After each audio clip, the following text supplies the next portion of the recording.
Ben is a fictional character, but what they went through is happening across South East today. This is their story.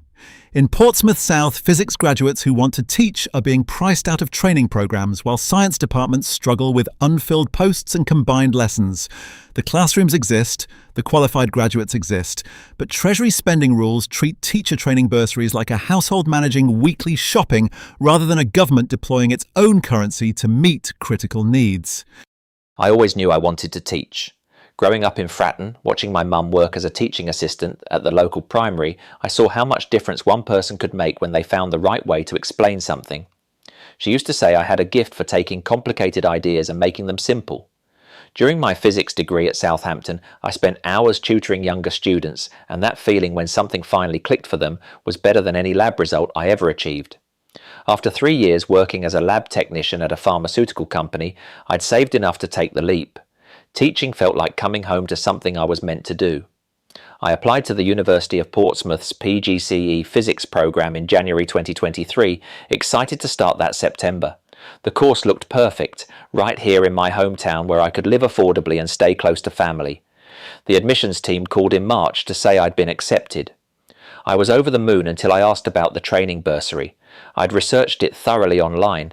£24,000 for physics teachers, recognition that the subject was desperately needed. But the coordinator's voice changed. "I'm afraid there's been a reduction," she said. "The bursary is now £10,000 for physics teachers in the South East because recruitment targets are being met nationally."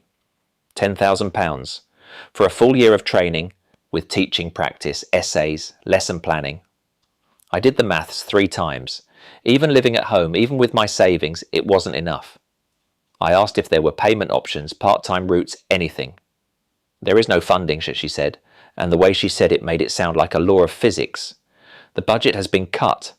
I tried applying to schools directly for school direct programs. Portsmouth Academy told me their physics training places had been defunded entirely. The head of science sounded genuinely sorry. "We used to run a brilliant program," he said, "but we can't afford to run that program anymore. Treasury constraints." Mayfield School gave me the same story, empty training places, but no money to fill them. The University of Winchester offered me an interview.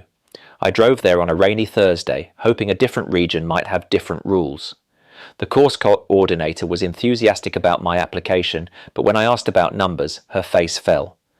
"We've had to reduce our intake by 60%, she admitted. "Treasury spending constraints, we wanted to take on twice as many trainees, but the allocation just isn't there." For months, I accepted this. It sounded reasonable. Everyone seemed to accept it. Budgets are finite, money doesn't grow on trees. The government has to make hard choices. I started looking at other careers, telling myself that teaching just wasn't meant to be. Then I started noticing things that didn't fit.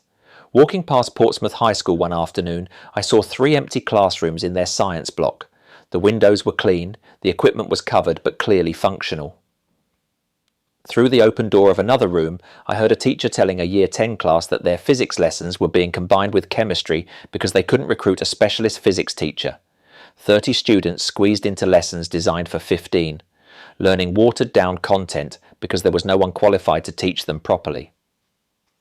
That weekend, I was at a pub quiz in Southsea when I got talking to 2 other people on the next table, both physics graduates from Portsmouth University, both working in retail.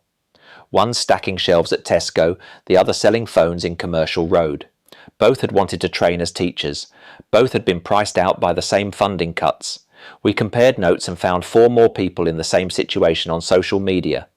7 qualified physics graduates in one small city, all ready to teach, all blocked by the same excuse. I walked past that empty training building at the University of Portsmouth the next week. The sign was still there, Centre for Teacher Education. The classrooms inside were dark, but the furniture was still arranged for seminars. The car park was empty except for one security guard who told me they'd had to mothball half the building because of budget pressures. That's when I started to understand what I was really looking at. The people existed. Me, the 2 from the pub quiz, the others we'd found online. The students who needed teaching existed. I'd seen them crammed into those combined lessons. The classrooms existed, empty but ready.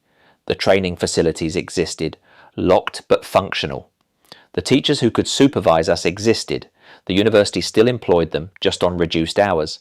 So what exactly was it that there was no money for? The government that prints every pound note and mints every coin told me it couldn't find enough of them to connect willing graduates to desperate schools. But money isn't a physical thing that runs out. It's numbers in computer systems, and the UK government controls those systems. I used to accept the excuse that there was no money. I hear it differently now. The government that issues the currency told me it could not find enough of that currency to train the people who were standing right there, ready to work in schools that desperately needed them. The real question was never about money. It was about whether the people existed, whether the skills could be taught, whether the materials were available. They were. All of them. The excuse was not a fact. It was a choice wrapped in the language of impossibility. It's the same logic as a household that says, we cannot afford it. Except a household doesn't issue its own currency. The government does. The limit was never the money. The limit was the willingness to spend it into the places and the people who needed it. I'm still here, still watching, still ready to teach when the political winds change. Because I understand now that this isn't just my story. It's the story of every constituency where qualified people and urgent needs exist side by side while someone in Westminster says the cupboard is bare. The cupboard was never bare. Someone just chose to keep it locked. What Ben experienced has a name: cherry picking. This technique selects rare examples where spending failed to justify never spending, while ignoring overwhelming evidence of what happens when government does invest. Think of a tobacco company in the 1960s pointing to one 90-year-old smoker to claim cigarettes were safe, while ignoring thousands of studies showing lung cancer links. They cherry-picked the exception to dismiss the rule. When Treasury officials cite isolated examples of education programs that didn't meet every target, they're using the same logic. They highlight the rare training scheme that overspent or the occasional graduate who left teaching, then use those exceptions to justify cutting bursaries across entire regions. This ignores the evidence that physics teacher shortages create larger class sizes, combined subjects, and weaker exam results. It ignores the Nordic countries that invest heavily in teacher training and consistently outperform England in international rankings. It ignores the fact that every successful education system requires substantial upfront investment in training. The response to Ben's application treated the household budget myth as self-evident: find the money first, spend it second. But the UK government issues its own currency. It doesn't need to find pounds before it spends them. The real constraint is resources: qualified graduates, training facilities, supervising teachers. In Portsmouth South, those resources were sitting idle. The resources existed, the people existed. The decision not to connect them was political, not financial. Portsmouth South ranks 182 out of 543 English constituencies in the English Indices of Deprivation 2025, published by MHCLG. The constituency has 372 registered charities according to the Charity Commission Register for England and Wales. Portsmouth South received £4 million in total grants according to 360 Giving Grant Nav. All sources are published at blockedbritain.co.uk. Blocked Britain tells the stories of people whose lives are shaped by the gap between what Britain needs and what its institutions choose to provide. Every character is fictional. Every situation is drawn from official statistics. Produced by Blocked Britain.